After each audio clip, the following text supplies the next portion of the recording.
గొప్ప మంత్రి కాకాని గోవర్ధన్ రెడ్డి 2016 డిసెంబర్ 23వ తేదీ నా మీద ఫేక్ డాక్యుమెంట్స్ ప్రొడ్యూస్ చేసి ఆ రోజు నన్ను డ్యామేజ్ చేయాలా, నన్ను మానసికంగా ఫిజికల్గా అన్ని విధాలుగా నన్ను దెబ్బతీయాలా, రాజకీయంగా దెబ్బతీయాలా, పొలిటికల్గా దెబ్బతీయాలని చెప్పేసి ఆ రోజు ఫేక్ డాక్యుమెంట్స్ పెట్టాడు.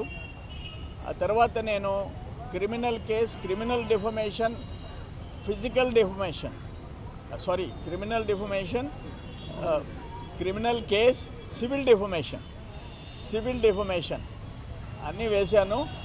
ఈరోజు ఇక్కడ 8 ఏళ్ల తర్వాత సివిల్ డిఫమేషన్ హియరింగ్ మొదలైంది, విచారణ మొదలైంది. ఈరోజు డాక్యుమెంట్స్ మార్కింగ్ చేశారు. మళ్ళీ 15వ తేదీ మళ్ళీ కొన్ని డాక్యుమెంట్స్ మార్కింగ్ చేస్తారు. ఈ నెల 21వ తేదీ స్పెషల్ కోర్టు అమరావతిలో క్రిమినల్ డిఫమేషన్ మొదలవుద్ది. ఇది సివిల్ డిఫమేషన్, అక్కడ స్పెషల్ కోర్టులో క్రిమినల్ డిఫమేషన్, మళ్ళీ క్రిమినల్ కేసు అది కూడా మొదలవుద్ది.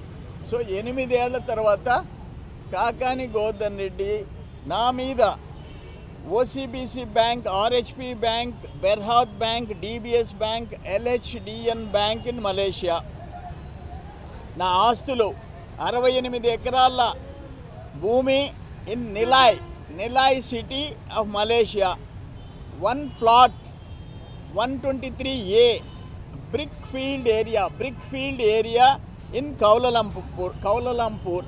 నేను అది 9/11/2011లో కొన్నానని 2 భవనాలు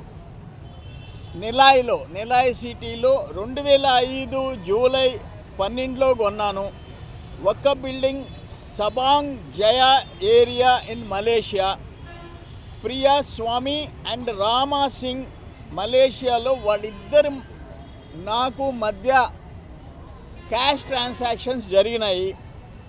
Sagar power private limited company బ్యాంకాక్లో నాకుంది. So Bangkok, Malaysia, Singapore, Kuala Lumpur వీటన్నిటిలో నాకు ఆస్తులు ఉన్నాయి. ఇవన్నీ అసలు యాక్చువల్గా మలేషియా ఇండియా మధ్య ట్రీటీ లేదు. ఏదైనా సరే అక్కడ బ్యాంకుల గురించి కానీ అక్కడ ఉండే ట్రాన్సాక్షన్ గురించి ఇండియాలో మనం వెల్లడించేదానికి లేదు, మన గురించి ఇండియా గురించి అక్కడ మలేషియాలో చెప్పేదానికి లేదు. అది ఒప్పందం. ఈయన బ్యాంకులో ఉండే అకౌంట్ కాపీలతో కూడా పెట్టాడు. నేను మలేషియా పర్యటించలే, నాకు పాస్పోర్ట్ లేదు, వీసా లేదు, అవన్నీ కూడా ఫేక్ డాక్యుమెంట్స్ పెట్టాడు. 1000 కోట్ల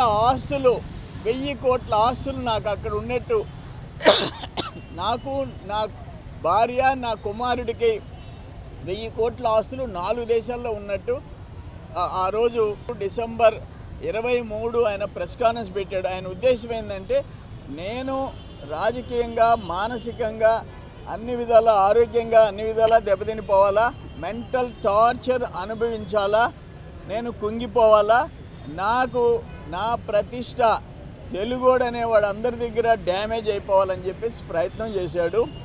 అయితే ఇక జ్యుడిషియరీలో ఉండే సిస్టమ్ 8 ఏళ్ళు అది చెప్పి నన్ను కొంత డ్యామేజ్ చేశాడు. అందుకనే 2019 కూడా నేను ఎలక్షన్లో అన్నీ 40,000 60,000 పోతే 13,000 చిల్లరతో నేను ఓడిపోవాల్సి వచ్చింది. నా బంధువులు, స్నేహితులు ఇతర దేశాల్లో ఉండారు, నా అభిమానులు ఉండారు, తెలంగాణలో ఉండారు, ఈ దేశంలో అక్కడక్కడ తెలుగు వాళ్ళు ఎక్కడ ఉంటే అక్కడ ఉండారు. వాళ్ళందరూ కూడా ఎంతో కొంతమంది అయినా నన్ను అనుమానించే పరిస్థితి నాకు తీసుకొని వచ్చాడు. ఇటువంటి దుర్మార్గం ఫేక్ డాక్యుమెంట్స్ పెట్టడం, ఇతర దేశాల్లోంచి ఆ పత్రాలు తెచ్చి పెట్టి నమ్మించేదానికి ప్రయత్నం చేయటం, ఎవరు ఏ రాజకీయ నాయకుడు చేయలే. ఇటువంటి హీనమైన సంస్కృతి, నీచమైన సంస్కృతి ఉండే మనిషిని నేను ఎప్పుడు చూడలే. నెల్లూరు జిల్లా చరిత్ర చూడలేదు, ఆంధ్ర రాష్ట్ర ఉమ్మడి ఆంధ్రప్రదేశ్లో ఎవరు ఇటువంటి ప్రవర్తన చేసిన వాళ్ళు ఎవరూ లేరు. ఇది దుర్మార్గం. ఇవన్నీ అనుభవించి తీరుతావు. అదొక్కటి కాదు, నువ్వు నకిలీ మద్యం ఇస్తే 7 మంది చనిపోయినారు. 5 పిడతాపోలూరు, మరిపల్లిలో 2. నకిలీ మద్యం, నకిలీ పత్రాలు, దళితుల భూములు దళితుడిని చంపేస్తే అక్కడ తగలబెట్టించి, పోలీసులు పంపించి తగలబెట్టించి అక్కడ మళ్ళీ ఆ రిపోర్ట్, పోస్ట్మార్టం రిపోర్ట్ మార్పిచ్చేయటం, ఇద్దరు ముస్లింలు చంపిన ఎస్ఐని వెనకేసుకొని రావటం. ఎంత క్రూర మృగాలు కూడా ఇటువంటి ఘోరాలు నేరాలకి, బహుశా ఘోరాలకి ఎవరు ప్రిపేర్ అయ్యి ఉండవు. క్రూర మృగాలు కూడా చేసి ఉండవు. కాకాని గోవర్ధన్ రెడ్డి చేశాడు, ఈరోజు అనుభవిస్తాడు.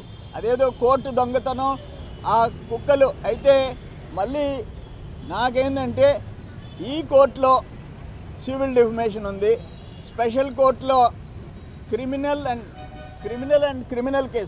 డిఫమేషన్, క్రిమినల్ కేసు ఉంది. వాటిల్లో మళ్ళీ ఐరన్ స్క్రాప్, ఆ ఇనుము దొంగతనం చేసేవాళ్ళు, కుక్క వాళ్ళని దరుముకునే పరిస్థితి ఎక్కడన్నా వస్తేమో భయం వేస్తుంది. అక్కడ కానీ ఇక్కడ కానీ ఆ దొంగలు రాకూడదు, ఆ కుక్క వాళ్ళని అరిసి ఆ ఫైళ్ళు దొంగతనం చేయించకూడదని చెప్పి నేను కోరుకుంటుండా. దీంట్లో కాకాని గోవర్ధన్ రెడ్డి చేసిన చాలా దుర్మార్గమైన తప్పుకి అతను శిక్ష అనుభవించక తప్పదు. ఆ భగవంతుడు కూడా కాకాని గోవర్ధన్ రెడ్డిని కాపాడలేడు. నువ్వు చేసిన నేరాలైతే, అవినీతి అక్రమాలైతే కోకొల్లలు, అవి తర్వాత చూస్తాం. నా కేసులో మాత్రం నేను వదిలిపెట్టాను. మరిన్ని వీడియోస్ కోసం ఛానల్ ని సబ్స్క్రైబ్ చేయండి. లేటెస్ట్ అప్డేట్స్ కోసం వాట్సాప్ ఛానల్ ని ఫాలో చేయండి. అండ్ లింక్ డిస్క్రిప్షన్ లో ఉంది.